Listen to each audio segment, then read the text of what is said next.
The courtroom was cold, sterile, filled with the heavy scent of polished wood and the faint traces of old coffee. The air was tense, buzzing with the quiet murmurs of lawyers, clerks, and spectators waiting for the next case to be called. And then it happened. A moment so raw, so brutal, that the entire room went silent in shock. She had barely sat down. The seat had been marked for VIP guests, reserved for high-profile figures attending the trial.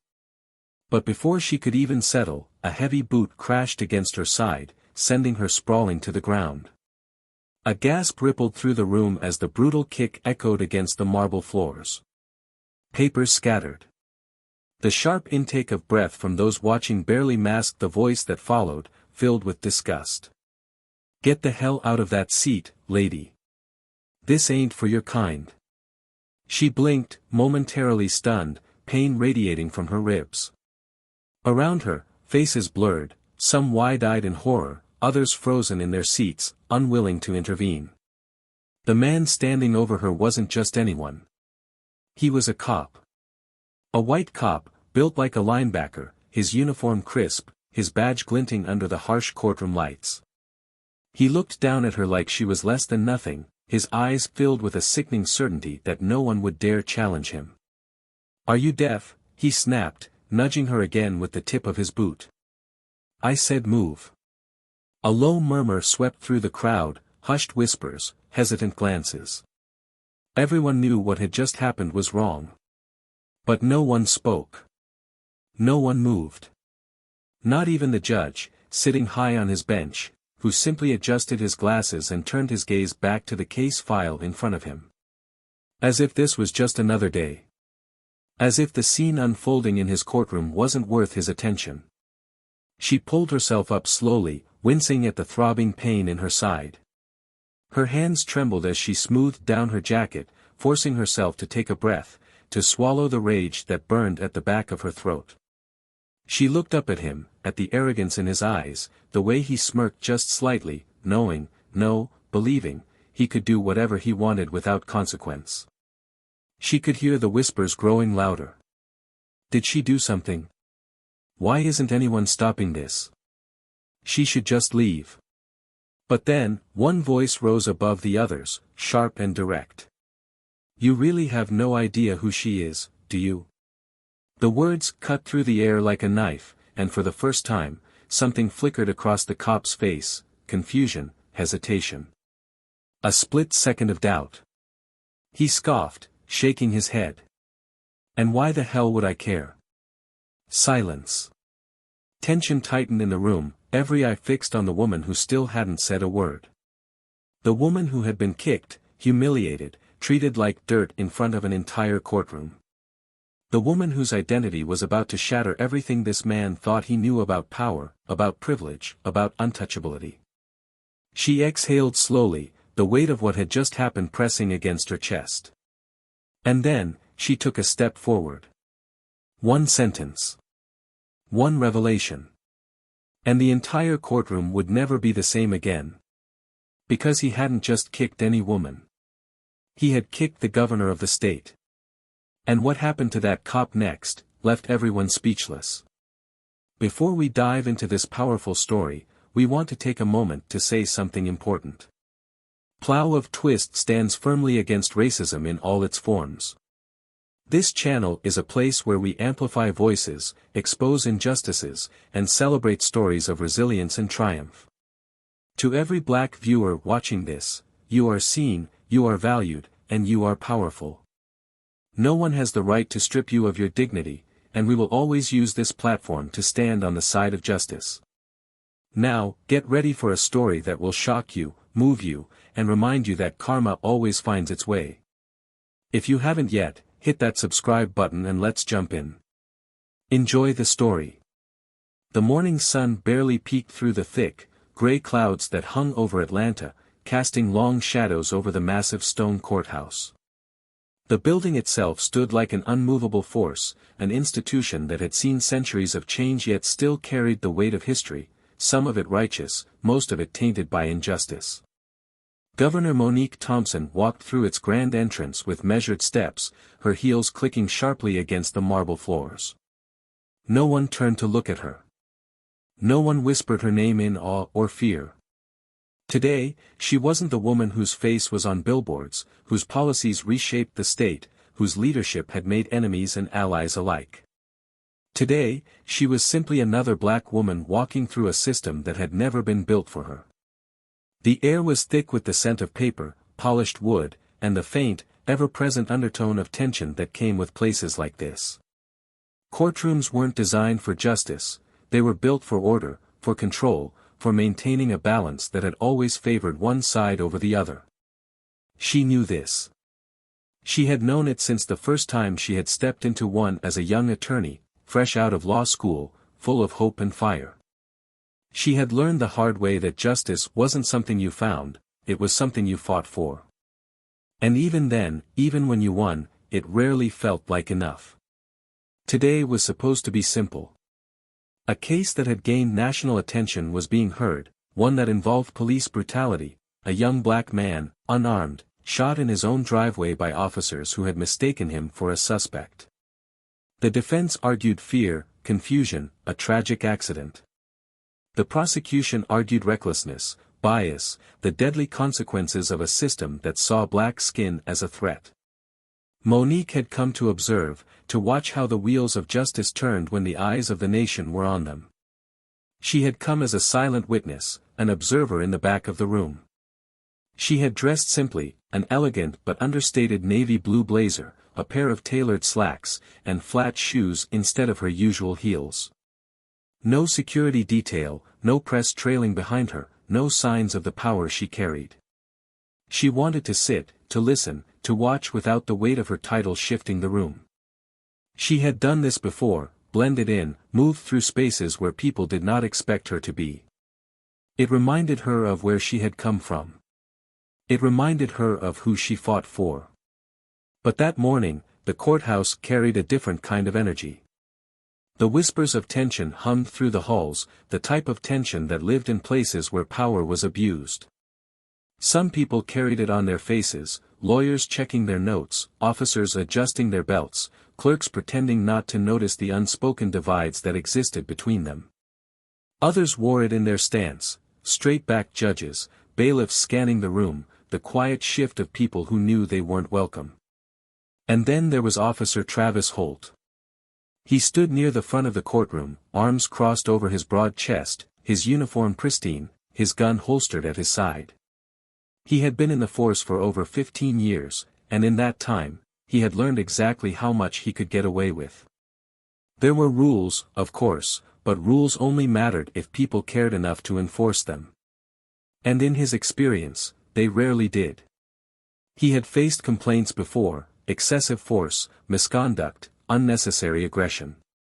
But complaints meant nothing without consequences, and consequences had never touched him. He had the kind of confidence that only came from knowing he would always be protected. His gaze swept the room, landing on the woman who had just taken a seat in a section reserved for high-profile guests. She looked out of place. Not in the way that strangers sometimes did, but in the way that made something inside him itch with irritation. The quiet dignity, the way she held herself, the way she met his gaze without shrinking. Women like her had always gotten under his skin, too proud, too bold, too unwilling to know their place. He moved toward her without hesitation. The courtroom was full, but that never stopped him before. He had learned a long time ago that the best way to remind someone of their place was to do it publicly. "Ma'am, I don't know what you think you're doing," he said, his voice low but sharp, designed to intimidate. "But that seat isn't for you." She turned to him, expression unreadable. She didn't move. Didn't blink. Just held his stare. "Excuse me." "You're excused," he shot back, his lips curling into something that wasn't quite a smile. "Now get up. That section is for important guests." The way he said it left no room for interpretation. The room had gone quiet now.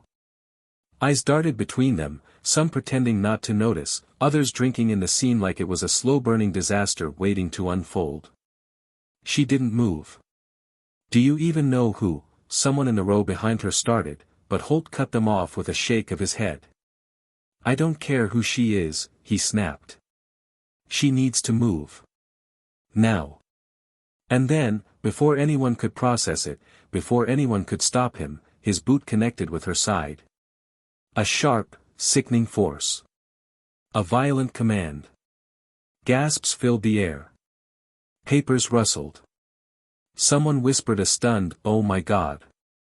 She hit the ground hard. The pain radiated through her ribs, but it wasn't the pain that stunned her, it was the sheer audacity of it. The knowledge that he had done it without hesitation, without fear, without a second thought. Because why would he hesitate? Men like Travis Holt never did. For a moment, the world felt distant, muffled, like sound struggling to break through water. But as she pushed herself up, as she saw the expressions around her, horror, discomfort, silent complicity, something inside her settled. A deep, burning understanding of exactly what this moment was. She took a breath, steadying herself. Travis Holt smirked, rolling his shoulders back as if this was nothing more than an inconvenience in his day. "You're gonna learn to listen," he muttered. But before he could say another word, before he could bask in the authority he believed he held, a voice cut through the courtroom. Cold. Sharp. Unmistakable. "You have no idea what you just did."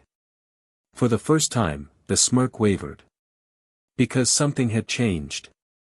The energy in the room, the way people were looking at him now, not with the same silent compliance, not with the usual resignation. A ripple of recognition. A shift in the balance of power. Something was wrong. And as she slowly got to her feet, adjusting her jacket, standing tall despite the ache in her ribs, the realization began to creep into his expression. Because he hadn't just kicked a random black woman. He had kicked Governor Monique Thompson. And he had just made the biggest mistake of his life. The air in the courtroom felt heavier now. The silence was thick, suffocating, as if the very walls had absorbed the weight of what had just happened. A moment before, Officer Travis Holt had stood there, his chest puffed out, his stance wide, brimming with unchecked authority. But now there was a shift.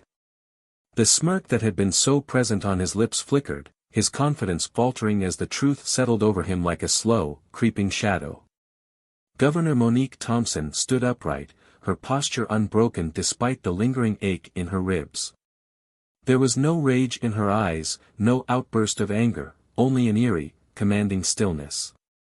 She smoothed the lapels of her blazer, exhaling as if centering herself, as if the momentary loss of control had not belonged to her but to the very system she had spent years fighting. And yet, the tension in her shoulders told a different story. This wasn't just about her. It was about all the moments before this one, all the times men like Holt had done exactly this and walked away unscathed. A murmur swept through the room, hesitant at first, then growing, rippling outward. People were shifting in their seats, some exchanging uncertain glances, others gripping the edges of their chairs as if bracing themselves. A few whispered, eyes darting between Monique and Holt, realization dawning in fragments. Someone from the back spoke, just loud enough for the words to pierce the suffocating quiet. "Oh, my God." And then, chaos. A sudden flurry of movement. The clerk fumbled with papers, the judge's gavel slammed against the desk in an attempt to regain order, but it was too late.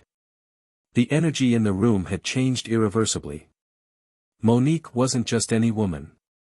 She wasn't just another black woman brutalized by the system. She was the most powerful woman in the state, and Holt had just placed himself at the center of something much bigger than his own arrogance. Someone gasped near the front. "That's the governor." Holt's jaw clenched, his hands instinctively curling into fists at his sides. The smirk had vanished entirely now, replaced with something else, not fear, not yet, but the first stirring of unease. He was still processing, still trying to convince himself that he could talk his way out of this, that whatever consequence was coming wasn't real. Monique's voice cut through the noise. Do you know what you've done?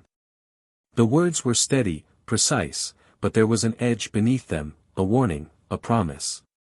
Holt's eyes darted to the judge, then to the other officers stationed in the room. He was waiting for someone to step in, for someone to take control of the situation on his behalf like they always did. But no one moved. The usual scripts, the usual protections, they were crumbling right in front of him. He forced a scoff, straightening his back, feigning confidence that was already slipping from his grasp. "This is a misunderstanding," he said, but the words felt flimsy, weightless. "She was in the wrong section. I was just doing my job." Monique tilted her head, eyes never leaving him. "Your job?" A sharp exhale. A beat of silence. "My job is to maintain order," Holt pressed, though his voice had lost its bite. "To ensure security. I didn't know who she was." The courtroom shifted again. This time, the change was almost imperceptible, but it was there, an unspoken recognition that his defense was unraveling. Because that was the problem, wasn't it? He hadn't known who she was. He had assumed. He had acted without hesitation, without question. He had done what men like him had done time and time again, believing that power was something that only flowed one way. And now the current was shifting. The judge's gavel slammed down again, but it did nothing to quell the rising tension. "I need order in this courtroom," the judge said, but his voice lacked the authority it should have carried. He wasn't in control anymore. No one was. Monique took a step forward. The room held its breath. "So," she said slowly, "you didn't know who I was. That's your excuse?" Holt squared his jaw. Tell me, Officer Holt," she continued, cutting him off before he could fumble for another weak explanation. "Would it have made a difference if you had known?" The question hung between them, heavy and unrelenting. Holt's lips parted, but no words came. Because the answer was obvious. And for the first time, he truly understood the gravity of his mistake. Monique inhaled sharply, her ribs aching from the force of his kick, but she didn't let it show. She turned slightly, addressing the room rather than just the man before her. "This is what happens when power is abused. When authority is used as a weapon instead of a responsibility." Her voice carried, steady and unwavering, filling every corner of the space. "This isn't just about me. It's about every person who has been on the other end of this kind of violence with no cameras, no witnesses, no justice." A murmur of agreement swept through the courtroom. Holt's breath came shorter now. This was spiraling out of his control, faster than he could stop it. Monique turned back to him, her expression unreadable. "So tell me, Officer Holt. What do you think happens next?" His pulse hammered in his ears. Because for the first time in his life, he wasn't sure if he was going to walk away from this unscathed. Somewhere in the back of the room, the doors swung open. More officers had arrived. Not just any officers, higher-ups, internal affairs, people who normally would have been on his side. But their expressions weren't reassuring. They weren't here to protect him. Monique took a slow, deliberate step closer. "I hope you enjoyed the power while you had it," she murmured, just loud enough for him to hear. And for the first time in his life, Travis Holt felt powerless. The walls were closing in. And the worst part? This was just the beginning. The door to the courthouse conference room shut with a heavy click. The air inside was thick, suffocating with unspoken words and the weight of what had just transpired. Travis Holt sat at the long wooden table, his jaw clenched so tightly it ached. His uniform, once a badge of authority, now felt constrictive, suffocating him in the silence. Across from him sat Monique Thompson, composed yet unyielding, her expression impossible to decipher. The room held only a few select people, legal advisors, department heads, and representatives from the governor's office. All of them were watching, waiting for what came next. Holt's fingers curled into fists under the table. He could feel the sweat on the back of his neck, the way his heartbeat refused to slow. This wasn't how things were supposed to go. This wasn't supposed to be happening to him. He had spent 15 years on the force, protected by the same system that had always shielded men like him. And now it was turning on him. Monique leaned forward, elbows resting on the polished wood. You understand the position you're in, don't you? Her voice was measured, deliberate, but underneath it, there was something else, something colder, something final. Holt scoffed, though the sound came out weaker than he intended. This is a damn witch hunt, he muttered, shaking his head. I was doing my job. She was in the wrong place. Monique raised a hand, cutting him off with an ease that made his skin crawl. Stop, she said. A simple command. And yet, it carried the weight of 1,000 moments just like this one, moments where a man like him had spoken over a woman like her, where excuses had been thrown around like lifelines. Holt's mouth snapped shut.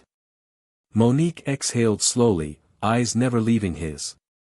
You assaulted the governor of this state, she continued, her voice devoid of emotion. In front of witnesses. In a courtroom. And now you want to talk about doing your job. Holt shifted in his seat, the pressure in his chest mounting. I didn't know, and that's the problem, isn't it? She interrupted. You didn't know. But you assumed. And because you assumed, you felt entitled to violence. He clenched his fists tighter, his nails digging into his palms. This is bullshit, he muttered under his breath. I've seen people resist, I've seen them lie. Monique's expression darkened, her patience thinning. And what did I do, Officer Holt? She asked, tilting her head slightly. Did I resist? Did I threaten you? Did I do anything other than sit down in a chair? Silence stretched between them. Holt could feel the stares from the others in the room, could feel the slow, inevitable unraveling of everything he had built. Monique sighed, almost as if she were tired, as if this moment was just one in a long line of moments like it. I've spent my entire life fighting against men like you, she said, voice softer now but no less cutting. Men who think power is something they can wield without consequence. And for too long, you were right. Holt's pulse hammered against his skull. You're gonna ruin my life over one mistake, he snapped, voice laced with desperation now. One damn mistake. Monique let out a humorless laugh, shaking her head. One mistake, she echoed. Is that what you think this was? Holt swallowed hard, his throat dry. Monique leaned in just slightly, lowering her voice, her next words hitting like a hammer. You're not here because of one mistake, Officer Holt. You're here because this time, you picked the wrong person. The truth in those words made Holt's stomach twist. Monique sat back, folding her hands neatly in front of her. Do you know how many complaints have been filed against you? Holt didn't answer. He didn't have to. Monique's eyes didn't waver. 11, she said. 11 excessive force complaints. 7 of them from black citizens. 5 of those from black women. Holt's jaw clenched, but he stayed silent. You see, what happened today wasn't an accident, Monique continued.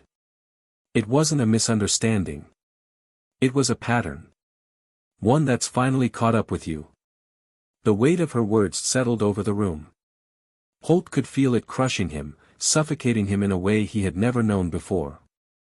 Monique exhaled, pushing back from the table. Here's what's going to happen, she said, and the room seemed to still.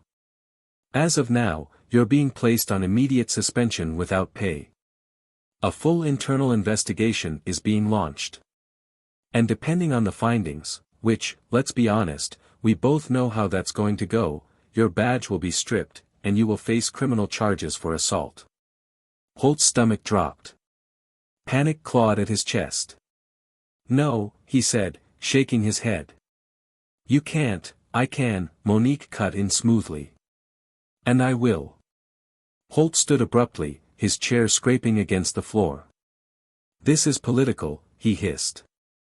This is personal, Monique's expression hardened. You're right, she said, her voice as sharp as a blade. It is personal. It's personal for every black man and woman who has ever been brutalized by someone like you. It's personal for every family who's had to bury their loved ones because a cop thought their life didn't matter. Holt's breathing was uneven now. This isn't how this works, he said, voice cracking under the weight of his own fear. People like me, he stopped. But it was too late. Because Monique knew exactly what he had been about to say. People like me don't lose. People like me don't face consequences. People like me don't fall. But he was falling.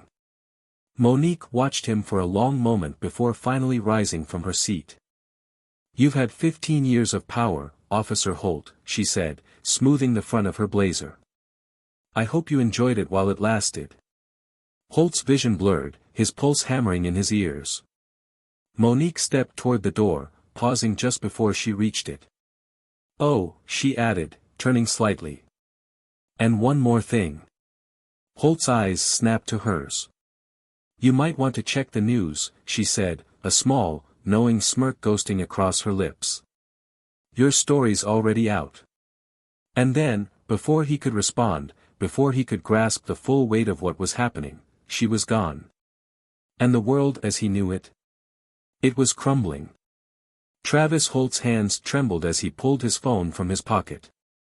His fingers fumbled over the screen, his pulse hammering so loudly in his ears that he could barely hear the quiet murmurs around him. The conference room felt smaller, the walls pressing in, the air thick with the weight of what Monique Thompson had just said. He knew before he even looked. He knew what was waiting for him. And yet, he still had hope, some desperate, foolish hope that maybe this wasn't real, that maybe it could still be controlled. But then he saw it. His face, plastered across every news outlet. The headlines screamed at him. Georgia governor assaulted by white officer in courtroom incident. Racist attack sparks national outrage. Calls for immediate termination and arrest of Officer Travis Holt grow across the country. His stomach twisted. His breath came in sharp, ragged gasps as he scrolled through the articles. Video evidence. There was video evidence. The footage was everywhere, clips on news channels, on social media, on platforms he had never even heard of. He clicked on one, his own movements playing back at him in horrifying detail. There he was, the arrogance in his stance, the dismissive sneer on his lips, the forceful kick that had sent the governor to the ground like she was nothing. He heard his own voice, so damn confident, so damn sure that he was untouchable. Get the hell out of that seat, lady. This ain't for your kind. The words felt foreign now, as if they had come from someone else. But they hadn't. They were his. And they were damning. A sharp knock at the door made him flinch. He looked up, heart racing, as two men in dark suits stepped into the room. He recognized them immediately, Internal Affairs. Their faces were unreadable, but he could see it in their eyes. They weren't here to help him. Officer Holt, one of them said, his voice carefully neutral, controlled. We need to speak with you. Travis swallowed hard, his throat dry. His mind scrambled for an excuse, for an explanation, for anything that could undo the damage, but nothing came. He had no words. No defense. Because there was none. He forced himself to his feet, his legs feeling weak beneath him. This is getting blown out of proportion, he started, his voice hoarse. I didn't know, the first agent cut him off with a raised hand. We're not here to debate. We're here to inform you that, as of this moment, you are officially placed on unpaid leave, pending investigation. Travis's stomach lurched. Unpaid, his voice faltered.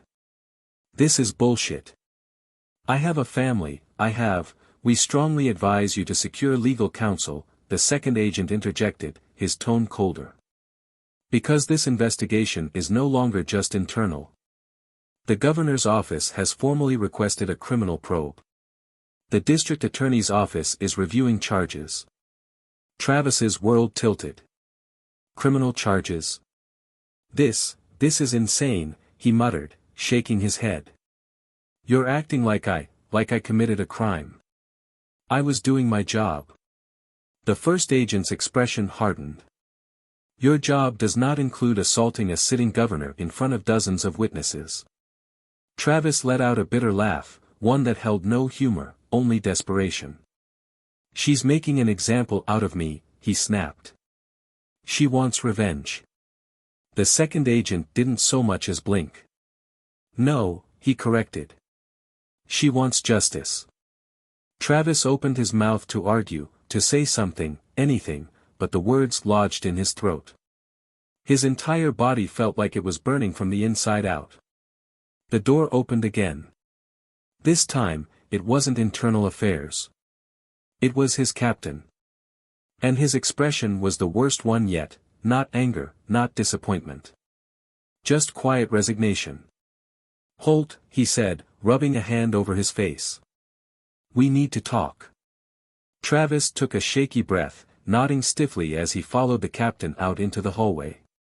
The courthouse was a storm of activity now. Cameras flashed, reporters swarmed, and the security detail had tripled in size. He could see his colleagues watching from a distance, some of them whispering, some turning away, some looking at him with expressions he had never seen before. Disgust. He felt it crawling over his skin, the way people stepped aside as he passed. They had all seen the footage. They had all heard the words that had left his mouth. And there was no coming back from that. His captain led him into a quieter corridor, away from the chaos. The doors shut behind them, sealing them in. I tried, the captain said, his voice low, heavy. I tried to keep you safe, but this? There's no saving you from this, Holt. Travis swallowed hard. Captain, don't, the older man cut him off. Don't waste my time with excuses. I covered for you before, when I shouldn't have. I let things slide because I thought you were a good cop who just had a temper. But this? He shook his head. This was on you. And now you're done. Travis felt something inside him crack. So that's it? You're just throwing me away. The captain sighed. You threw yourself away. Travis's breathing was shallow now. I can fix this, he said, voice shaking. If I apologize, if I make a statement, you don't get it, the captain interrupted. There's nothing to fix. You assaulted the most powerful black woman in the state, on camera, in a courthouse. And the entire country saw it. Travis's pulse pounded in his skull. So what, I'm just supposed to let them destroy my life? What about my pension? My benefits? You won't have any of that, the captain said, voice devoid of sympathy. Your pension is gone. Your career is gone. And you better pray they don't put you in a cell with the people you put there. Travis's breath hitched. A sharp, visceral panic shot through him. Prison. That word had never applied to men like him before. He had been the one throwing people in cages, not the one facing the possibility of being in one. He shook his head, stepping back. No, he whispered. This isn't happening. But it was. And the worst part? He had done it to himself. His captain's phone buzzed. He checked the screen, exhaled sharply, then looked back at Holt. They're coming for you, he said simply. And there's nothing I can do. Travis felt his legs wobble. He reached for the wall to steady himself, his vision blurring. He had seen careers end before, cops losing their badges, some even getting locked up. But not like this. Not with the entire country watching, waiting, demanding justice. His voice cracked when he finally spoke. I can't go to prison. The captain's expression didn't change. Then you should have thought about that before you kicked the governor of Georgia in a courtroom full of cameras. A knock at the door. It was time. And for the first time in his life, Travis Holt understood what it meant to be powerless. Travis Holt sat in the interrogation room, staring at the dull gray walls, the flickering fluorescent light above him casting harsh shadows across his face. His hands, once so steady, now trembled against the cold metal table. The room smelled of sweat and stale coffee, but all he could focus on was the deafening silence. The noise from the courthouse, the murmurs, the gasps, the weight of his own arrogance collapsing on him, it was all gone now, replaced by the sterile quiet of a place designed to break men. The door opened with a sharp creak.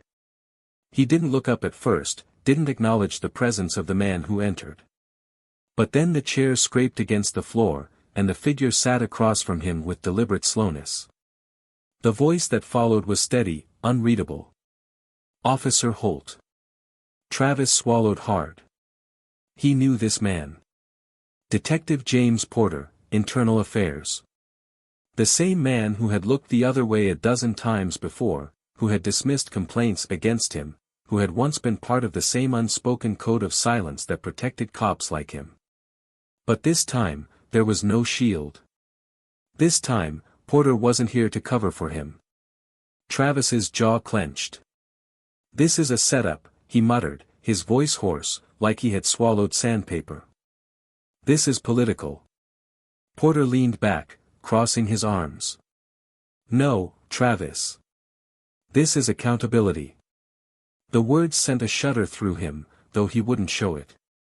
He forced out a laugh, hollow and bitter. "Come on. You and I both know how this works. We take care of our own." Porter's face remained unreadable. "Not anymore." Travis finally looked at him, searching for something, a lifeline, an escape, some unspoken understanding that this was all just a bad dream. But there was nothing. Only quiet certainty in Porter's gaze, the weight of a system that had finally turned its back on him. Porter sighed, unfolding a file in front of him. "You don't seem to understand the gravity of this, Holt. We're talking felony assault charges. You think this is just going to disappear? You think you'll get a slap on the wrist? The governor isn't pressing charges personally, but the district attorney sure as hell is." Travis scoffed, shaking his head. "This is insane." "I didn't," he stopped himself. The words were useless. He had seen the footage. He had heard his own voice. There was no taking it back. Porter flipped a page, eyes scanning it briefly before looking back up. "You're looking at potential time, Travis. Even if you take a plea deal, you're losing your badge. Your pension is gone. The union isn't touching this with a 10-foot pole. You have no allies left." Travis's throat tightened. "That's not true." Porter tilted his head, giving him a look that made his stomach twist. "You haven't checked your phone, have you?" Travis's hands twitched, but he didn't reach for it. He didn't have to. He could already imagine what he'd find. His so-called friends had gone silent. His colleagues had distanced themselves. No one wanted to be tied to the sinking ship that was Travis Holt. "They're throwing you to the wolves," Porter continued. "The department put out a statement condemning your actions. Your captain won't return your calls. The mayor himself called for your termination on national television." He paused, then leaned in slightly, lowering his voice. "They'll make an example out of you, Travis. Because for once, the system isn't working in your favor." A deep, aching nausea settled in Travis's gut.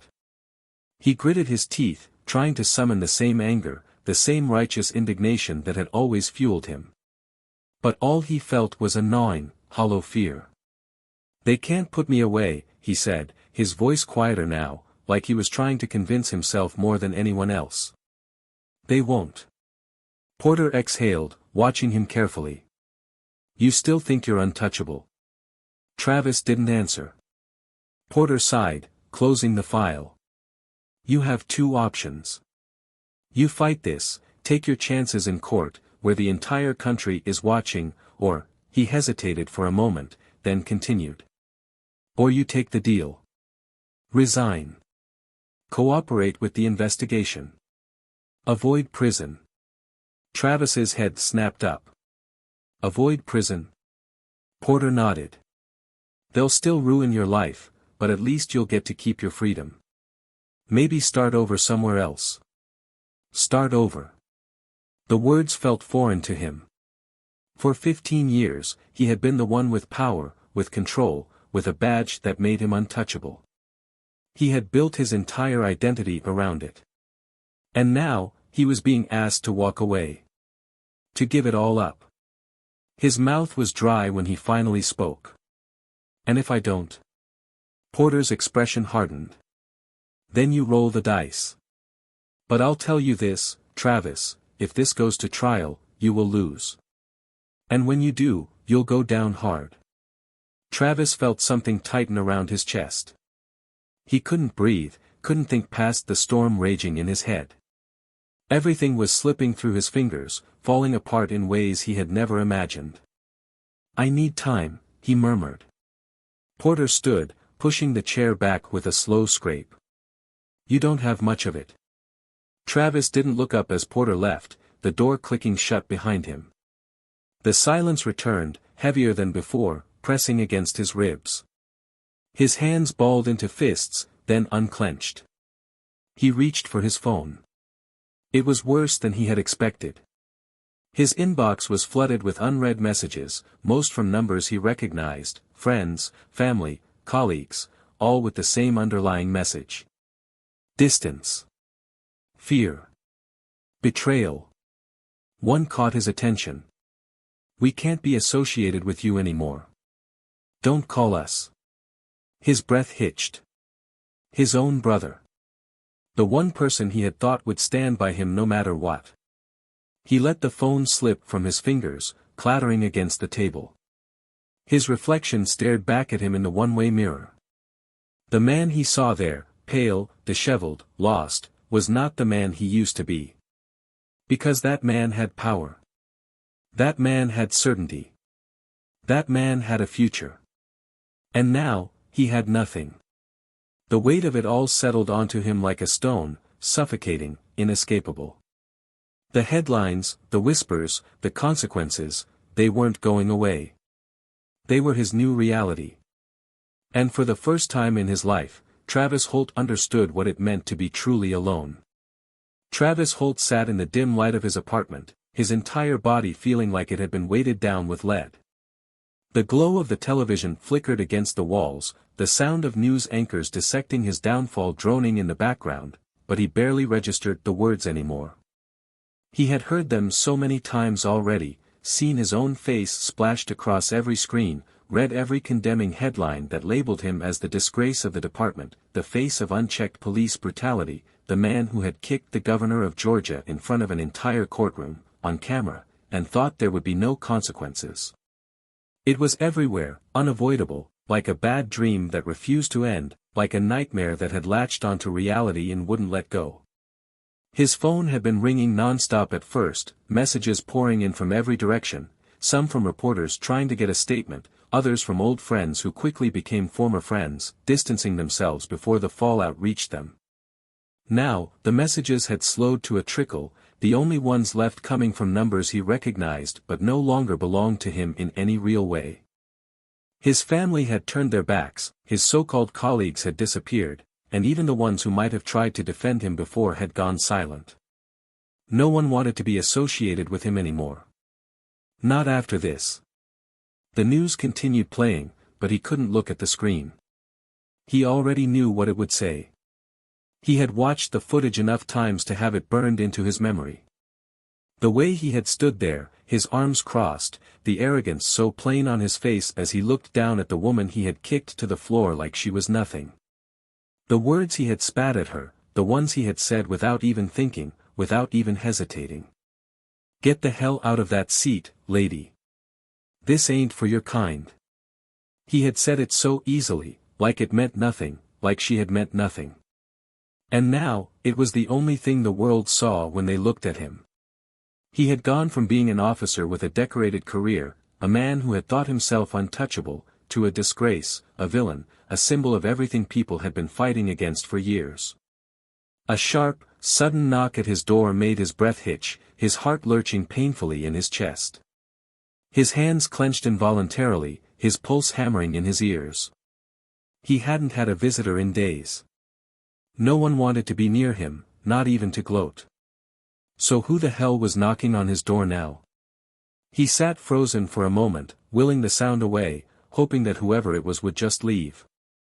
But then the knock came again, harder this time, more insistent, and something in him told him that this wasn't a visitor he could ignore.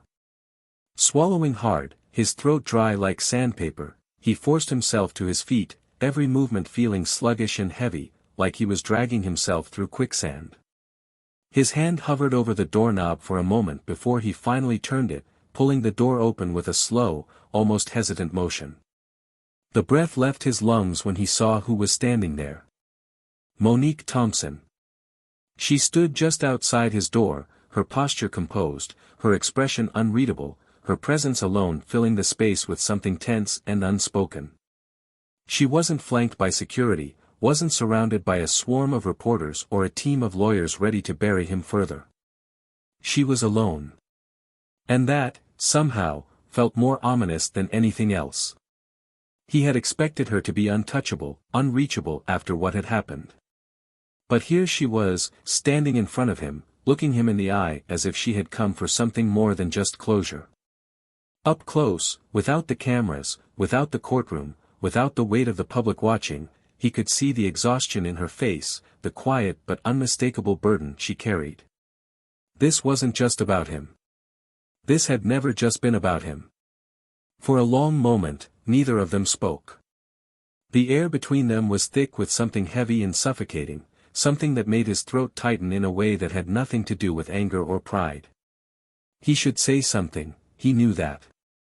He should demand to know why she was here, why she had come to his doorstep when she had already won, when she had already taken everything from him.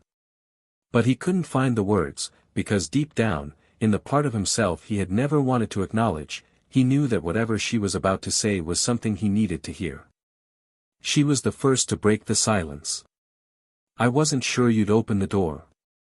Her voice was steady, but there was something beneath it, something that wasn't quite anger and wasn't quite pity but existed in that strange, gray space in between. He exhaled sharply, dragging a hand down his face. "Didn't think you'd want to see me again." His voice sounded different, even to himself. Hollow. Worn. Monique studied him for a moment, then nodded slightly. "I don't." The words hit harder than they should have, but he didn't flinch. He couldn't argue. She had every reason to hate him, every reason to want to see him crushed under the weight of what he had done. And yet, she was here. Which meant there was something else. She stepped forward just enough for the dim light to cast deeper shadows across her face. "But I needed to ask you something." Travis let out a hollow, humorless chuckle, shaking his head as he glanced toward the floor before looking back up at her. "You came all the way here to ask me something. You could have just had my lawyer deliver the final blow." Monique didn't so much as blink. "Do you regret it?" The question was simple. But it felt like a hammer to his chest. Travis swallowed, his jaw tightening. His mind reeled, scrambling for an answer, but none of them felt right. Did he regret it? Did he regret the kick, the words, the arrogance? Or did he only regret that this time, it had cost him everything? He opened his mouth, then closed it again, exhaling sharply. "I don't know." Monique's expression didn't shift, but something in her gaze sharpened. "That's not good enough." Travis let out a breath that sounded more like a sigh, running a hand through his hair, his fingers gripping the back of his neck as he forced himself to look at her again. "What do you want me to say?" "The truth." He let out another bitter chuckle, his throat tightening. "The truth?" His voice was rough, like gravel scraping against pavement. His hands curled into fists.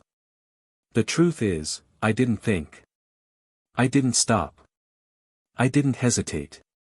And now. His voice dropped lower, like he was speaking more to himself than to her. Now I can't even recognize the man I see in the mirror. Silence settled between them, thick, suffocating. Monique inhaled, crossing her arms as she regarded him with something dangerously close to disappointment. Do you know how many people have told me they regret what they did, after they lost everything? Her voice was quiet, but each word landed with the weight of a sledgehammer. It's always the same. Travis's jaw clenched. You think I'm just another one of them? She tilted her head slightly. Aren't you? Something inside him cracked, but he didn't let it show. He wanted to deny it. He wanted to argue. He wanted to tell her that he wasn't like the others, that he wasn't a monster, that he hadn't meant for any of this to happen. But the words tasted like lies before they even left his mouth. Monique watched him carefully, her gaze unreadable, before exhaling. I wanted to see if you were worth forgiving. His chest tightened. His breath felt shallow. His voice came out hoarse. And? Monique studied him for what felt like an eternity before finally shaking her head. I don't know yet. And then she turned and walked away. Travis didn't call after her. Didn't try to stop her. Didn't try to justify himself. Because, for the first time, he wasn't sure if there was anything left to say. Travis Holt stood in the silence of his apartment long after Monique Thompson had walked away, his entire body heavy with the weight of everything that had just transpired. The door was still slightly ajar, as if some part of him had expected her to turn back, to say something else, to give him some kind of finality. But she hadn't. She had left him with nothing but a question that hung over him like a ghost. Did he regret it? He had wanted to lie, to say something that would absolve him, something that would make this feel like just another scandal that would blow over, another misstep that could be brushed under the rug, forgiven, forgotten. But the truth was there, staring him in the face, suffocating him. He turned back toward his living room, the dim glow of the television still flashing the same headlines that had been haunting him for days. He sank onto the couch, rubbing his temples, feeling the exhaustion creep into his bones. The reality of his situation was suffocating. He had lost everything. His badge. His career. His reputation. His so-called friends had disappeared. Even his own family had distanced themselves, ashamed of the name now splattered across national headlines as a symbol of everything wrong with law enforcement. And for the first time in his life, Travis Holt had nowhere to turn. His phone buzzed on the coffee table. He hesitated before picking it up, his fingers hovering over the screen. The name flashing across it made his stomach twist. His father. A man who had spent years telling him to be strong, to never back down, to never show weakness. His father had been a cop before him, had taught him everything he knew about the job, about control, about authority, about how the world worked. Travis had spent his entire career believing those lessons, believing that power was something you took, not something you earned. He swallowed hard and answered, his voice coming out hoarse. Dad. The pause on the other end was long, the kind that made his skin crawl. Finally, his father's voice came through, low and sharp. What the hell were you thinking? Travis felt his jaw tighten, his grip on the phone tightening. I wasn't, he admitted, the words barely more than a breath. You think that's an excuse? His father's voice was colder than he had ever heard it. You think you can just say, I wasn't thinking and that's gonna fix this? You didn't just lose your job, Travis. You lost your goddamn name. Travis exhaled sharply, rubbing a hand down his face. I know that. No, you don't, his father snapped. You don't get it. You're not coming back from this. This isn't some department cover-up where they'll slap you on the wrist and transfer you somewhere quiet. You are done. Do you have any idea what people are saying about you? Travis let out a bitter laugh, shaking his head. Yeah, Dad, I've seen the news. I know exactly what people are saying about me. Then tell me something, his father pressed, his voice like steel. Do you regret it? Travis froze. His heart pounded so hard it felt like it might crack his ribs. The same question. Again. He had spent years believing he would never have to answer to anyone, never have to explain himself, never have to face consequences. But now, standing in the wreckage of his own making, that question was the only thing left. His throat tightened. I don't know. The silence on the other end of the line was thick, heavy, suffocating. His father let out a slow breath, and when he spoke again, his voice was quieter but no less sharp. Then you're already worse off than I thought. Travis squeezed his eyes shut, feeling something deep in his chest threaten to unravel. Dad, don't, his father cut him off. You embarrassed me. You embarrassed this family. I don't give a damn what kind of man you think you are, right now, you're nothing. You hear me? Nothing. The words hit harder than any headline, harder than any news report, harder than anything Monique Thompson had said to him. Maybe it's better this way, his father continued, voice laced with something close to disgust. Maybe you needed this. Maybe you needed to finally understand what it feels like to be on the other side of that badge. Travis's breath hitched. His fingers curled into fists. His father had never spoken to him like this before. Never. The line went dead before he could respond. He stared at his phone, his hands shaking. The world around him blurred, the walls closing in. He felt small. For the first time in his life, he felt powerless. Another buzz. Another message. He wasn't sure why he even looked. Maybe because he still had some pathetic hope that someone, anyone, was reaching out with something other than anger, disappointment, or disgust. But when he opened the message, his stomach twisted. It was from an unknown number. A simple text. You should watch your back. His breath caught. His eyes darted to the window, to the street below. A black car sat parked across from his building. The panic hit him all at once. It wasn't just about losing his career anymore.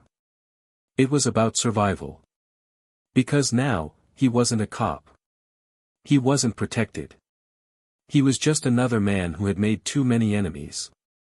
And the people he had wronged? They were still out there. Watching. Waiting.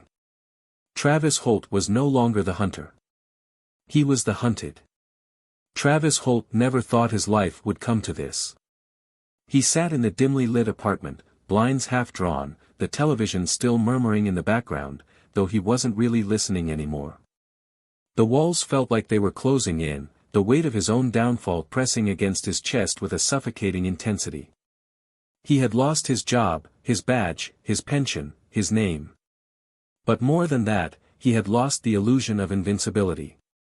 The realization had come slowly at first, creeping up on him in whispers, in the way people no longer answered his calls, in the way his so-called brothers in blue had disappeared overnight, distancing themselves before the stain of his disgrace could touch them. But now, it was loud, deafening. The consequences were no longer theoretical. They were real. And they were here. The text message lingered in his mind. You should watch your back. He had spent years believing himself untouchable, believing that power meant protection. But now? Now he was nothing more than another man who had made too many enemies, and those enemies had long memories. He had built his career on control, on the idea that authority was something to be enforced, that fear was a tool to be wielded. Now he was the one looking over his shoulder. Now he was the one checking the locks on his doors twice. Now he was the one who felt the unfamiliar weight of vulnerability sinking into his bones. He hadn't left the apartment in days, and when he did, he moved differently. There was no more arrogance in his stride, no more certainty in his posture. He had spent his entire career walking into any room like he owned it. Now, every step felt like stepping onto thin ice. He could feel the shift in the way people looked at him, the way their eyes lingered just a little too long, their expressions unreadable, some filled with disgust, others with something worse, indifference. Because that was the cruelest part of all, wasn't it? That he had once been feared, respected, obeyed. Now, he was nothing more than a cautionary tale, a name people whispered when they spoke about how quickly the mighty could fall. And then there was Monique Thompson. She hadn't spoken publicly about him after that night at his doorstep. She hadn't needed to. The world had already decided his fate, and she had more important battles to fight. But he had watched her. He had seen the way she moved through the chaos, how she had taken what had happened and turned it into something bigger. She had used his downfall to push forward new policies, to crack down on police misconduct, to ensure that what happened to her in that courtroom would never happen again. She hadn't just let the system devour him and move on, she had used it as a reckoning. And the more he watched, the more he understood something he had never allowed himself to see before. She hadn't won because she had power. She had won because she had something real, something that he had never understood. Respect. Integrity. Purpose. His father had been right. He was nothing now. But maybe, just maybe, that was the only way he could finally see the truth. Days passed. Then weeks. The threats didn't stop, but the fear started to dull. He had no real allies left, no future to look forward to, but he still had a choice. He could disappear into nothing, or he could face what he had done. And for the first time in his life, he made a decision not based on control, not based on power, but on something unfamiliar, accountability. It started small. A statement. Not a press conference, not some calculated damage control apology. Just words, plain and unembellished. What I did was wrong. There's no excuse for it. I abused my position, and I have to live with the consequences of that. It was released to the media, and the world barely reacted. Because by then, he wasn't important enough for outrage anymore. He had fallen too far, and the news cycle had moved on. But that didn't matter. What mattered was that, for the first time, he wasn't running from it. Then, the next step. Facing the people he had wronged. He reached out to organizations he had once mocked, once dismissed as anti-cop rhetoric. He sat in rooms with people who had suffered at the hands of officers like him, and for the first time, he listened. He didn't speak much at first, because what could he say?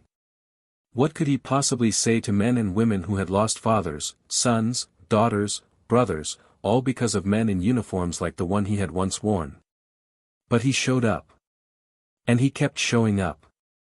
And slowly, painfully, he started to understand the depth of the damage he had caused, not just to Monique, not just to himself, but to every person who had ever lived under the weight of men like him. Would it ever be enough? No. Would he ever be forgiven? Probably not. But for the first time in his life, Travis Holt wasn't hiding behind his badge. And maybe, just maybe, that meant something. As for Monique Thompson, she continued forward, stronger than ever. The attack had not broken her, it had solidified her. Her policies passed. Her work continued. And though she never spoke of Holt again, his name lived on in a different way. As a warning.